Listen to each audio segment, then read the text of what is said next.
It is a mysterious deep pit. When humans entered the underground, they were completely amazed. The stone walls were carved with ancient designs. A stone slab was cut away and pushed open so hard that there was actually an ancient sledgehammer inside. The man slowly lifted the sledgehammer, and suddenly, lightning flashed in the sky, allowing him to control thunder and lightning as a result. The man's name is Eric, and he is a descendant of Thor, the god of thunder. He is a wanderer, wandering alone in the forest. His hair is long and tangled, his beard's unshaven, and he wears the same outfit. He honestly looks like a homeless beggar. Eric loves to wander in the woods, and he is one with nature. But during the cold nights, when he's alone in his tent, he can't stop himself because Eric has incredible power. He can elevate water, control the weather, and burn his surroundings with only his hands. Every time he burns something, his legs are experiencing their most excruciating pain, and it's giving him burn scars. The following day, Eric wanders in the town of Oda. He steals some food and medicine, cuts his hair, and grabs someone else's clothes. As he walks back to the woods, a car stops at him, wondering if he needs a ride or if he's lost. Eric ignores the young fellas inside the car, knowing they are tripping over him. But one of the fellas gets out of the car to walk towards Eric, whose name is Ollie. Ollie is quite pissed off at Eric for ignoring him and embarrassing him in front of his friends. Ollie tries to ask Eric questions, and when Eric answers in English, he bullies him more because he finds out that he's from America. But Eric still stands and warns him not to touch him, making Ollie more pissed. When Ollie doesn't stop, Eric looks straight into his eyes, then feels the burns and collapses. Ollie's friends are shocked when they discover Ollie's dead on the spot. Eric tries to run away, but the teenagers call the police. On the other hand, in a nearby hospital in Otto, Christine, a young professional psychologist, is crying in the hospital's hallway as she mourns her patient's death because of suicide. She's devastated and grieving, which is why she walks out and goes straight to her car. Inside the car, Christine isn't able to stop her tears, as she calls her friend Margaret. She pours out all her emotions, rants, and what-ifs, until someone calls her. It's Henrik, police officer. She urgently needed to go to the police station. Christine wipes her tears and drives to the police station as fast as she can. Henrik welcomes her into the station, informing her about the mysterious guy they found. His name is Eric Berglund. His name sounds familiar due to the fire in Ardal 3 years ago, killing 5 people. As Christine peeks into the small glass at the door, she sees Eric covering himself, handcuffed, and seems scared of everyone. When Christine enters the room, she organizes the table for them to sit at and continues to convince Eric to sit with her. When she notices that Eric is just putting his head down, she walks towards him, thinking maybe he can't hear. Christine tries to hold his hand, but he refuses and just stands on his own, sitting on the chair. As they start talking, Christine asks what happened to him and Ollie, letting him know that it's not his fault and they want to know why. She asks Henrik to remove his handcuffs to make him more comfortable talking, so he did. Eric shares his story about his family on the farm and how he possessed an unstoppable superpower. Christine seems unconvinced, thinking maybe he's getting crazier or hallucinating too much. But Eric shows him how it's done. He starts elevating the water on the glass, then he stands and puts his palms above the table, and the table starts to burn. The room changes its temperature, and there are lightning voltages from power outlets. The whole police station's power went out. On the other hand, Henrik is outside the station's lobby, convincing Ollie's parents to go home and welcoming the American embassy officers trying to get Eric. Henrik brings the American embassy officers with him inside the interrogation room, only to find out Eric becomes unstoppable with his power and causing too many casualties. Christine feels like Eric's powers might get more triggered if the embassy officers try to get him on their way. Christine tries to talk to Eric. She's not afraid of him, which surprises him. She successfully calms him down, and Eric stops. After that, she convinces Eric to go with the American embassy. He then grabs the syringe from the embassy officers and sedates himself. They take him to the helicopter, and off they go. As they are flying above, Eric unexpectedly wakes up and panics. Agent Hathaway, the main embassy boss, tries to calm him down, but Eric is only worsening. They try to give him more medication, but there's none. Eric still tries to take off the belts strapped around him, making him more agitated. Then, they notice that the clouds and thunderstorms are starting to form outside. Eric changes the weather. As he worsens, lightning strikes the helicopter, causing it to electrify everyone inside. The pilot becomes unconscious, and the helicopter begins to crash in the middle of the lake. As the helicopter crashes, Eric survives by heating the straps around him. Before he swims back to the lakeside, he grabs the unconscious Agent Hathaway and performs CPR on her, saving her life. After Agent Hathaway regains consciousness, Eric flees away. In Otto, Christine worries about Eric's whereabouts since he's been all over the news. She grabs her jacket and leaves her house. As she reaches her car, she's shocked to see Eric standing behind her. Eric asks for her presence and help. He felt at home and understood when he was with Christine. She immediately drives down the town along with Eric inside. There are a lot of police cars driving around the town, and it scares Eric. While driving, she asks questions about how it started and how he can do it. Then she decides to take Eric down to her friend's cabin near the lake where no one else can see them. Christine notices the scars and burns on his face, so they stop in a nearby boutique to get some medications. Eric starts to shake and has a panic attack, and when Christine goes back to the car, she can't breathe because of the changed temperature. Eric is shocked and quickly gets out of the car, allowing Christine to breathe. He apologizes for doing that. When they reach the cabin, it is a majestic and peaceful place. There are no other houses except the cabin, which faces a lake with beautiful flowers. When they settle down inside, Eric takes off his shirt and his whole body has burn scars, some of which are still fresh. Instead of disgust, Christine shows her care for Eric and starts to put ointment for his body. Eric feels happy because for a long time, someone cares for him. He starts talking about his past life. It all started 3 years ago on the farm while he was with his relatives. Then, an argument starts to arise, causing him to be mad. That madness causes the fire all throughout the house, and he runs away as fast as possible. He never went back and never heard anything from his family again. Since then, he's been living and wandering in the woods alone. After he tells everything to Christine, he falls asleep immediately. However, Christine calls Margaret about what she has done. Margaret tells her to turn Eric down to the police because she is taking too much risk.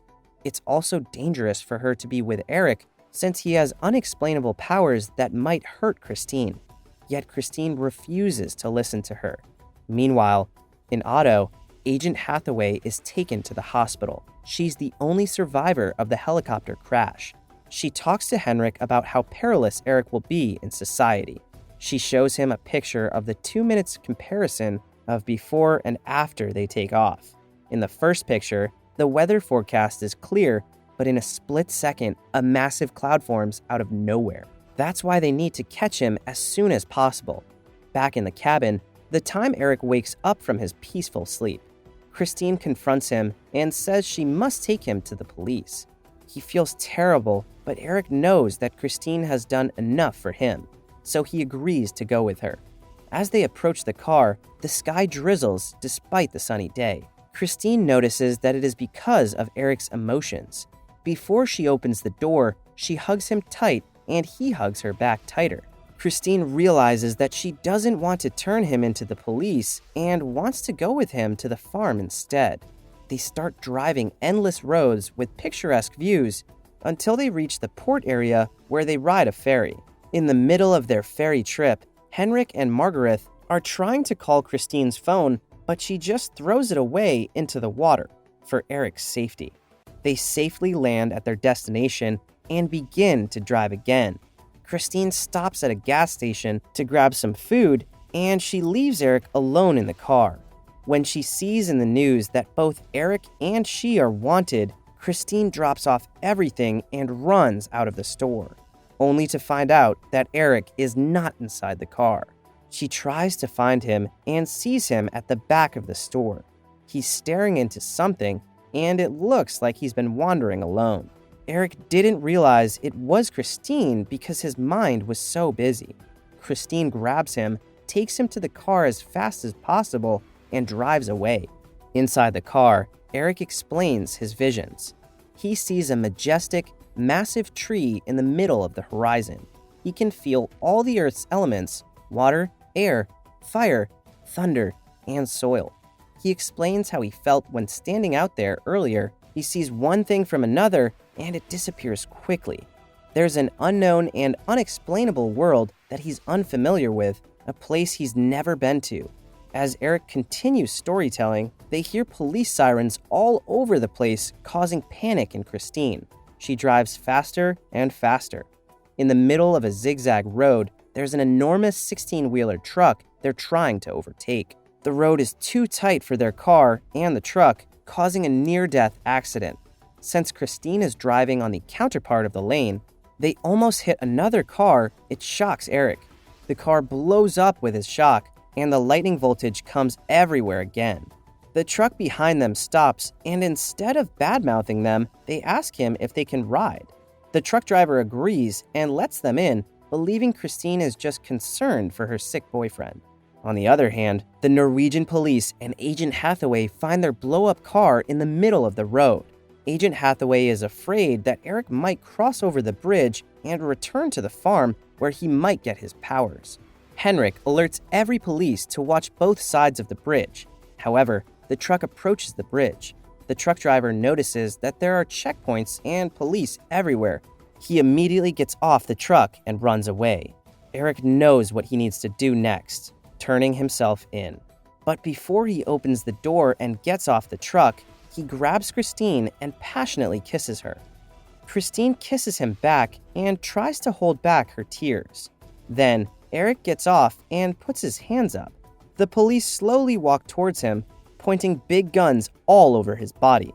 When Christine realizes they might hurt him, she immediately gets off the truck and tries to stop them. The police grab her and put her down, facing the road.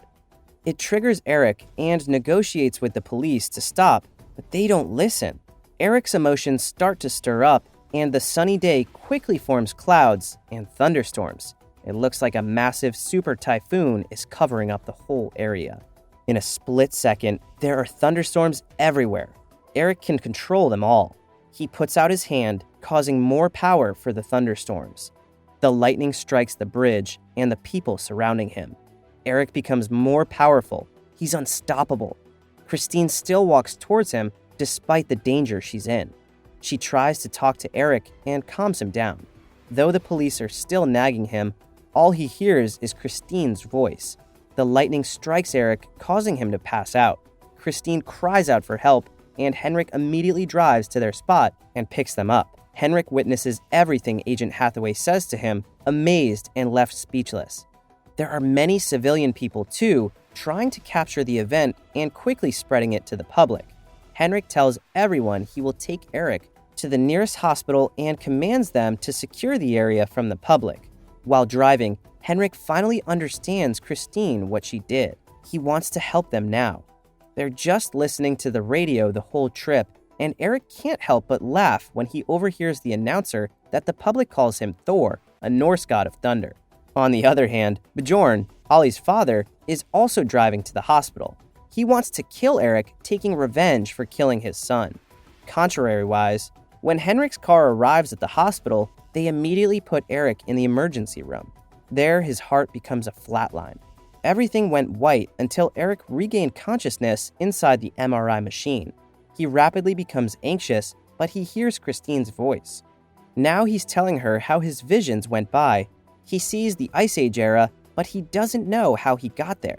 As Eric continues to tell about it, the doctors are astounded by what they see. In Eric's scans, almost half of his body is burned and most of his organs too. It's impossible for him to still be alive. The radiation starts to hurt Eric's body, making him agitated and creating lightning voltages again, until the power at the hospital went out. The other doctors and nurses panic because other patients start to lose their oxygen due to a power outage. One boy patient in the ICU is having a cardiac arrest since there's no power for the defibrillator. Eric walks towards the ICU area trying to save the kid, until he hears someone from behind clicking a gun. It's Bjorn. Bjorn can't hold back his tears as he tries to remember Ollie's death. Eric apologizes for what happened. Henrik is able to convince Bjorn to put down the gun and let Eric walk away. As Eric flees from it, he goes into the ICU and the boy loses his life. He asks the doctors to do what he can do, and they let him. He just puts his hand into his chest and revives the boy. Everyone in the room is shocked by what he has done. After that, they let him go quickly to the farm where he needed to be. When they go outside the hospital, many people are waiting for him. Calling his name and getting his attention, he's now everyone's hero. Henrik takes Christine and Eric with him in the car. While driving, Henrik hands out a book he finds in the hospital's library about Thor. Christine reads it out loud to Eric since it's written in Norwegian. The story tells that the sons of Thor built ruins after Thor died in Ragnarok. After that, Henrik shares his theory that maybe the farm Eric is talking about is the ruins that Thor's son built, or perhaps he's a direct descendant of them. That makes Eric more curious about who he is. As they reach the farm, Christine and Henrik are the first to walk into the burned house. Eric is quite hesitant to go since he remembers his family. Though he feels weird, Eric continues to go with them. Then, in a split second, he is on his knees on a particular part of the floor. He says he can't move. Christine helps him to stand up, and they all find out that there's a headstone lying on the ground. Henrik calls for the team to excavate. Meanwhile, Agent Hathaway calls her men to stand by and watch out Eric's moves. She prepares 2 snipers who are ready to shoot Eric anytime. The excavators arrive at the scene, and they start digging. After digging the headstone, there's a big hole in the bottom. Henrik calls Christine and the other men to go inside the hole. As they reach the hole, there are runestones everywhere. There are unknown letters carved into the stones. Christine believes that it's the Norse god's own words. As they roam around, they find Yggdrasil, the Norse's central sacred tree. They see the 9 worlds carved into it. After roaming around, Henrik and Christine return to where Eric sits. They let him go inside the hole alone. Eric goes on his own, finding the tree in his visions after all this time. His face lights up as well as his surroundings. As he approaches the stone, his left hand moves on its own, pointing out at the big stone. One guy left to help him carry the big stone and open it. When the guy left, Eric saw a pair of gloves and a belt that were both rotten due to the preservation. He then finds a hammer. Eric grabs it and feels the power all over his body. Little lightning voltages start to form behind him as he lifts them to the sky. Thunderstorms strike it and empower the hammer. Eric is so happy and grabs all the other stuff he got. He goes out and shows Christine what he found. Christine immediately runs to him and hugs him, but Agent Hathaway commands her men to shoot, and they shoot Christine's head. Christine dies in Eric's arms. Eric tries to revive Christine, but it's too late. His emotions begin to stir up, causing clouds and thunderstorms. He bursts out into tears, furious in his heart. The agents still try to shoot him, but the bullets are floating in the air. The people who went inside the farm started to run for their lives. Eric throws the hammer upward, and the hammer gets the power from the thunderstorms. He then grabs the hammer again and points it out everywhere, causing too much damage. Everyone is blown away. They can't stop him. They killed the only person who could stop him. The movie ends when Norway breaks into the worldwide news because of what happened in Otto. And once again, Eric Berglund is nowhere to be found.